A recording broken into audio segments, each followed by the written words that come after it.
नमस्कार दोस्तों, ये video editorial compilation for mains का पार्ट है। आप प्लेलिस्ट में जाके एडिटोरियल की वीडियोस पेपर वाइज और टॉपिक वाइज देख सकते हो।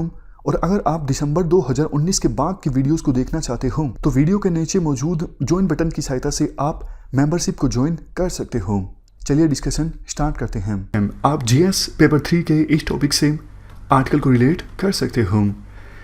देखो, अभी खास करके स्टेट गवर्नमेंट्स की फाइनेंशियल कंडीशन काफ़ी ज़्यादा ख़राब है, क्योंकि लॉकडाउन की वजह से इकोनॉमिक एक्टिविटीज़ पूरी तरह से ठप हो गई और आधे जो रेवेन्यू के सोर्सेज थे स्टेट गवर्नमेंट्स के वो बिल्कुल एक प्रकार से फ्रीज हो गए।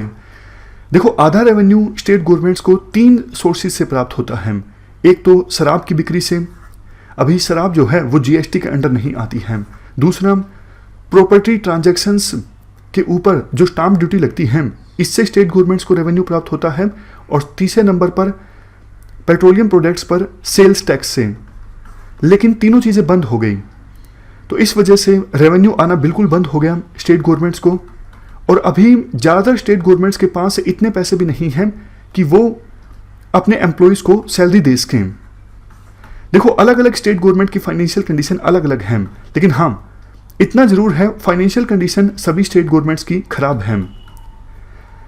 रेवेन्यू के सोर्सेज बिल्कुल फ्रीज हो गए, लेकिन खर्चा तो उतना ही हो रहा है ना। पहले जो लोन लिया है उस पर इंटरेस्ट देना पड़ रहा है। सोशल सिक्योरिटी स्कीम्स जो चली हुई हैं उनको भी इम्प्लीमेंट करना है और स्टाफ को सैलरीज भी देना है। खर्चों में कोई कमी नहीं आई, लेकिन रेवेन्यू आना बंद हो गया। इवन देखो, महाराष्ट्र, तमिलनाडु, कर्नाटक, ये तो वो स्टेट्स हैं जिनके बारे में कहा जाता है इनकी फाइनेंशियल कंडीशन बाकी स्टेट्स के अपेक्षाकृत अच्छी होती है। For example UP, Bihar.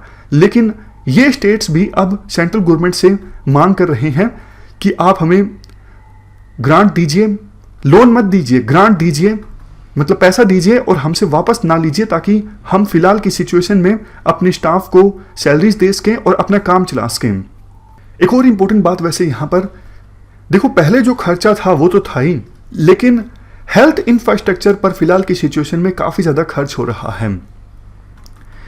तो इसीलिए इस सिचुएशन से निपटने के लिए काफ़ी सारी स्टेट गवर्नमेंट्स अपने एम्प्लॉयज़ की सैलरी काट रही हैं। सभी नहीं, मतलब कुछ स्टेट गवर्नमेंट्स अपने एम्प्लॉयज़ की सैलरी काट रही हैं। पेंशन बेनिफिट्स को कम किया गया है ताकि खर्च को कम किया जा सके। इस सिचुएशन को अवॉइड करने के लिए बहुत सारे स्टेट्स ने शराब की बिक्री को ओपन कर दिया ताकि कुछ तो रेवेन्यू प्राप्त हो स्टेट गवर्नमेंट्स को। For example Tamil Nadu, Karnataka, Maharashtra.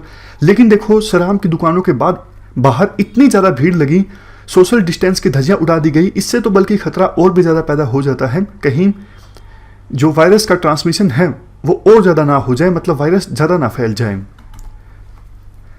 और कुछ स्टेट गवर्नमेंट्स के बारे में आर्टिकल में ये कहा जाता है, फॉर एग्जाम्पल तेलंगाना। एक तरफ देखो, ये स्टेट गवर्नमेंट्स सेंट्रल गवर्नमेंट से मांग करती हैं कि आप लॉकडाउन को और ज़्यादा एक्सटेंड कर दीजिए, और दूसरी तरफ यही स्टेट गवर्नमेंट्स सेंट्रल गवर्नमेंट को ये भी बोलती हैं कि आप हमें फंडिंग भी दीजिए, मतलब ग्रांट भी दीजिए।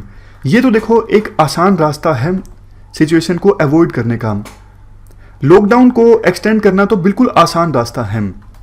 गवर्नेंस की परीक्षा तो तब होगी जब आप दोनों चीज़ों को साथ लेके चलते हो। आप महामारी से भी निपटते हो, लेकिन धीरे धीरे इकोनॉमिक एक्टिविटीज़ को भी रिवाइव करते हो ताकि लाइवलीहुड्स को बचाया जा सके।